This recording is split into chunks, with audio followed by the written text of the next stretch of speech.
भागवत में लिखा है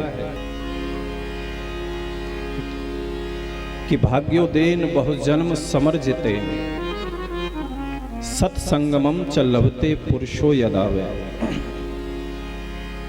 हमारे अनंत जन्मों के, एक जन्म के नहीं, बहुजन्म, भगवान स्वयं कह रहे हैं भाग्योदेन बहुजन्म, बहुजन्म यानी बहुत जन्मों के पुण्य, हमने जो पुण्य किए जब वो इकट्ठे होते हैं, कहते हैं ना लोग कि कोई दुराचारी व्यक्ति होता है, कोई पापी व्यक्ति होता है, तो लोग कहते हैं अभी इसके पाप का घड़ा भरा नहीं। कहते हैं अभी इसके पाप का घड़ा नहीं भरा, जब भरेगा तो एक साथ फूटेगा। तो जैसे पाप का घड़ा होता है वैसे ही पुण्य का घड़ा होता है।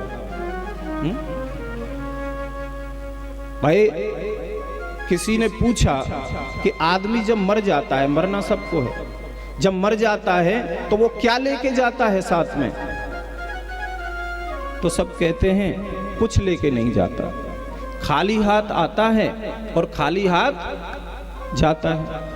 लेकिन ऐसा नहीं है, शास्त्र कहते हैं कि खाली हाथ आता तो है लेकिन मरने के बाद खाली हाथ कोई जाता नहीं। तो क्या लेके जाता है? बोले दो गठरी लेके जाता है, पोटली, एक इस कंधे पे एक इस कंधे पे। किसकी गठरी? एक होती है पाप की गठरी और एक होती है पुण्य की गठरी। सब लेके जाते हैं, खाली हाथ कोई नहीं जाता। अब जब वहां जाता है तब उसका हिसाब होता है। पाप की गठरी को खोला जाता है, पुण्य की गठरी को खोला जाता है, इसने पाप कितने किए, इसने पुण्य कितने किए, फिर हिसाब होगा। पाप ज्यादा है तो नरक में डाल दो, पुण्य ज्यादा है तो स्वर्ग में डाल दो। और कभी कभी बराबर भी हो जाते हैं, जितने पाप उतने पुण्य। फिर क्या होता है उसका? बोले इसको फिर से मृत्युलोक में भेज दो,